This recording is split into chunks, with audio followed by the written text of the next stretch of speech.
Бојаресување на јајце за Великден, литературен ликовен конкурс, спортски турнир во фудбал и кошарка, подготовка на традиционални јадења и засадување на дрво на пријателството беа активностите кои денеска се одржаа во општина Зрновци, а се спроведува во организација на Основното училиште Синиша Стоилов и Основното училиште Кирил и Методи од село Канатларци Прилепско. Заедничките активности се дел од проектот за меѓуетничка интеграција во образованието. Основното училиште Синиша Стоилов на 27 ноември минатата година потпиша формулар за партнерство со ова училиште од прилепското село Канатларци.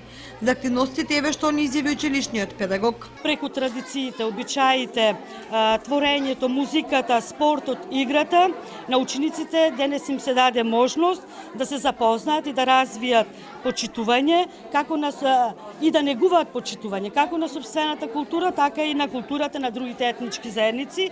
Ваква е соработка меѓу наставниците, учениците, родителите, од различна етничка припадност, ваквите создавања на партнерства ни овозможуваат да станеме побогати, со многу поголеми искуства, меѓутоа истекнување на пријателства. И директорот на Основното училиште Кирил и Методи од село Канатларци Прилепско задоволен од сегашната соработка со училиштето од општина Зрновци. Првиот пат кога дојдовме во ноември, потпишавме протокол и така да стекнавме тука и се научивме дека претежно живееле турско население порано со исилувањето во Република Турција.